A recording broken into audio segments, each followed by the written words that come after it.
An eminent musician was shot and killed. The Dakota apartments. Are you outside right now? Don't be afraid of me. The crying lady has been commonly seen walking down the hallways of the apartments.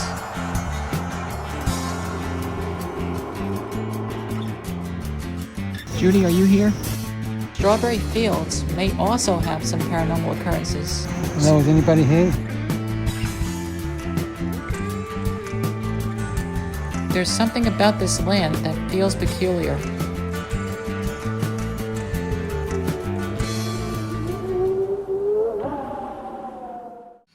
My name is Nicholas.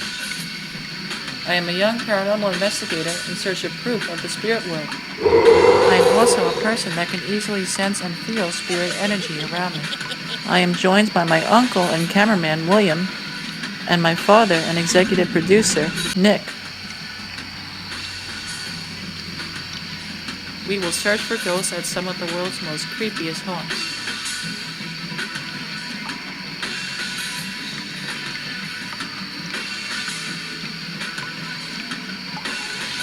This is a haunted legacy.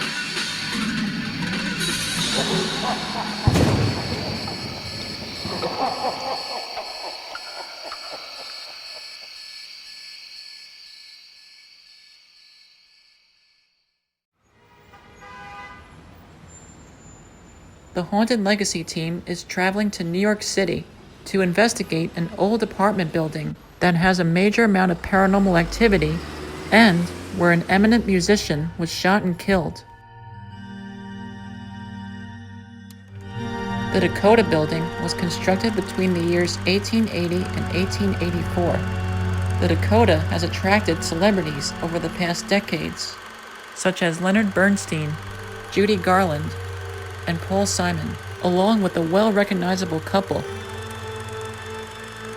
In 1973, renowned musician and songwriter John Lennon and his wife Yoko Ono moved into the Dakota apartments.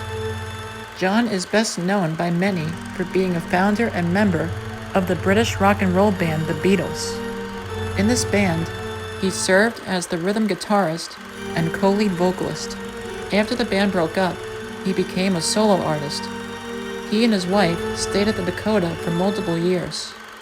But tragically, on December 8, 1980 at 10:50 p.m., John Lennon and Yoko Ono returned home from a recording session at the record plant, and a criminal named Mark David Chapman assassinated John Lennon near the archway of the Dakota with a shotgun.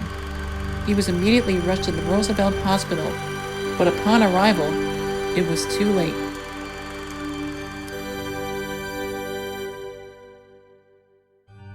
Many New Yorkers believe that this old structure is inhabited with spirit energies.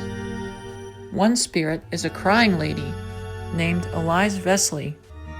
In her days, she managed the Dakota through the 1930s as well as the 40s and 50s. But sadly, she experienced a major tragedy when her son was hit by a truck just outside the building. This changed her forever. This woman was also into the paranormal herself, and she thought that she had psychokinetic powers and abilities. The crying lady has been commonly seen walking down the hallways of the apartments.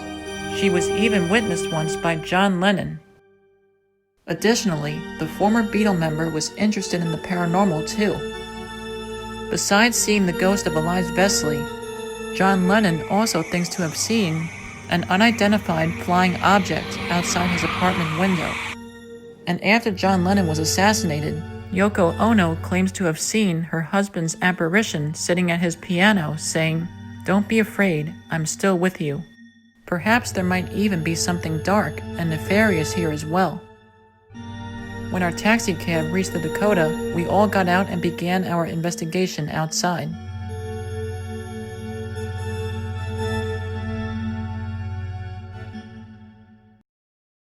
We started to call attention to the spirits of the Dakota building.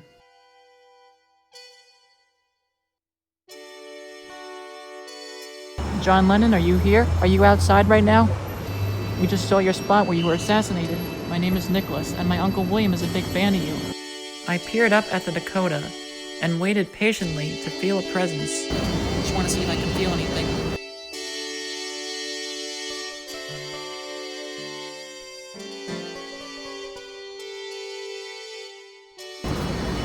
So far, I'm not feeling anything with my body senses. It feels fine.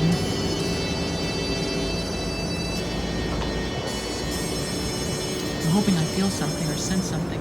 Judy Garland is also here too, from The Wizard of Oz. Let me see if I can talk to her now.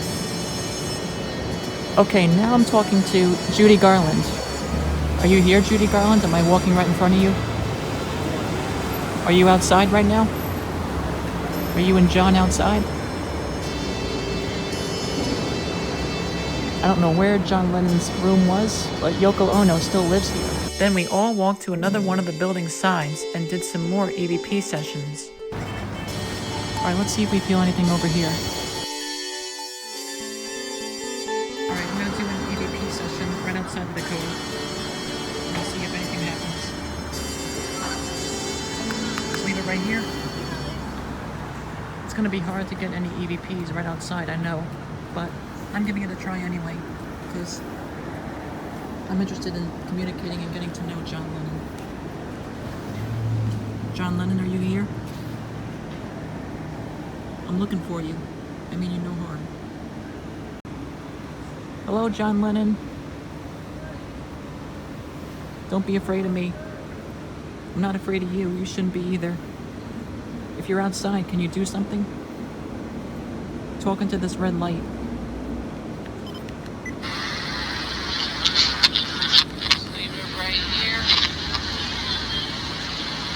You know what? I'll review it later when it's not noisy. So. Uncle William's taking pictures. I asked my Uncle William if he could share some more of John Lennon's life. Uncle William, can you just tell me what you know about John Lennon or the Beatles? He was born in 1940 in Liverpool, England. He loved rock and roll. His favorite musical artist was Chuck Berry. He started a group in England called the Quarrymen, which was like a skater group which was actually rock and roll mixed with English folk music. Okay. And then members of the band were leaving, so a friend of his who also knew Paul McCartney introduced him, and he asked Paul to join. And then the other members were leaving, so Paul suggested George Harrison, who was a friend of Paul's, to join. In 1962, they threw out their original drummer. Okay. They knew of Ringo, so they asked Ringo to join, Ringo Starr. Okay. And they got their first recording contract in '62, and they became very big in England. And in 1964, with the British invasion, they came over here. The Dakota is also currently up for sale. Come on, John Lennon, do something. If you're outside, make this thing spike. Next, we stood together and I asked him to hold the K2 meter while I was doing some more sessions on my voice recorder.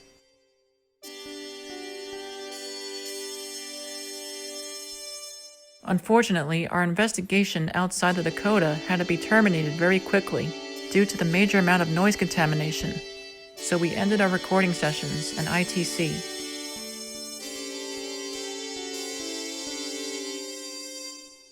My team and I now walked across the street from the Dakota to Central Park. Here, you'll find the popular Strawberry Fields section, which pays tribute to all of the members of the Beatles, predominantly John Lennon. But Strawberry Fields may also have some paranormal occurrences. We wonder if the spirits from the Dakota travel to Strawberry Fields. There's something about this land that feels peculiar. When we entered into Strawberry Fields, I did some ITC and EVP sessions and concentrated on locating the soul of Judy Garland. Let's see if I get anything in Central Park. I'm not too far away from Strawberry Fields, so let's see if I get a spike on the K2 meter. Anyone here? George Harrison, John Lennon? I hear Somewhere Over the Rainbow. Judy Garland sang that song, and I'm trying to look for her spirit too. Judy, are you here in Central Park? I'm a big fan of you from The Wizard of Oz. And Mickey Rooney. Mickey Rooney and Judy Garland play the piano together. By sheer coincidence, we all heard a random person on the saxophone playing the famous song, Somewhere Over the Rainbow, which was sung by Judy Garland. I hear Somewhere Over the Rainbow. And she sang the song in the famous 1939 film, The Wizard of Oz. Now this music was naturally caused from a living person, and this may be nothing at all. But the fact that I heard it just as I was about to begin communicating with Judy's ghost was both funny and unexpected in a way. I hear Somewhere Over the Rainbow. Could this music serve as a possible sign that Judy knew that we were going to communicate with her troubled ghost? Then we continued on. Since Strawberry Fields covers such a small portion of Central Park, we chose one last area to contact any phantoms. We all sat on a stone near the main circle and entrance to Strawberry Fields.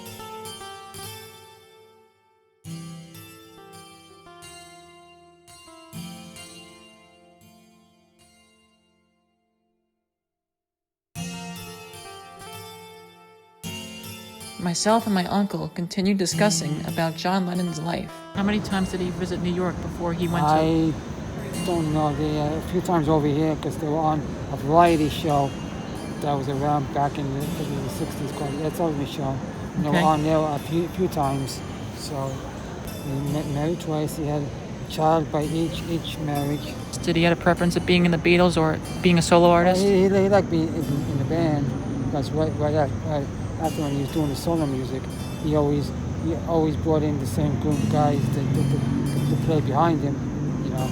But even though all the albums were just labeled as John Lennon albums, he always had the same musicians most of the time playing on the recordings. Yeah. But the Beatles, for some reason, just couldn't get along, you know, and so that's why they broke up. You know. Can you walk this way with me? My Uncle William and I now did some last-minute ITC and EVP recording sessions. I let my uncle do most of the communicating. Hello, is anybody here? John Lennon around here anywhere? It might be possible. William, a big fan of the Beatles and also John Lennon as well. I'm just wondering if your spirit is, say, John.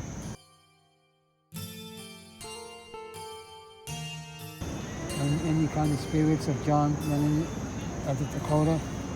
All right. I really don't know, but I'm just asking if there is any. Is George Harrison here? I know he didn't live in the city, but I was wondering if maybe his spirit could be here. We reviewed our sessions.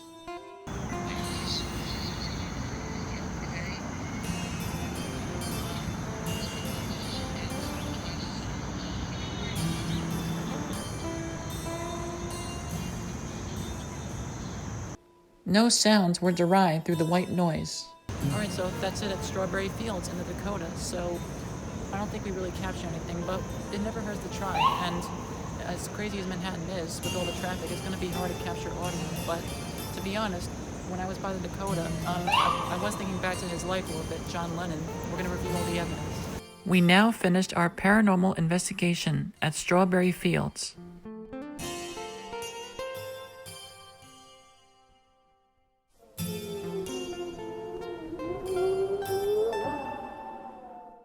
We came across the Dakota again, and as it caught my eyes, I felt I could sense and visualize all the spirits pacing around inside the apartment complex. And this didn't feel like my imagination to me when I experienced these sensations.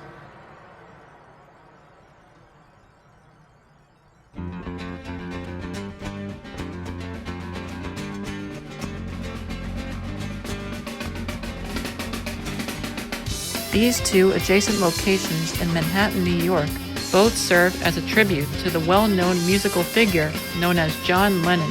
When we searched outside the Dakota, I focused on speaking to the ghosts of John Lennon and Judy Garland. Although it was difficult to do EVP sessions outside the apartments, we stuck to our guns. In Strawberry Fields, we continued to reach out to the same spirits and struggled to capture a real piece of evidence. but we're not officially saying that Strawberry Fields isn't charged with any spirit energy. I personally feel that both the Dakota and Strawberry Fields are linked with paranormal activity. We hope that whatever spirits were among us heard us calling to them and will remember our presence.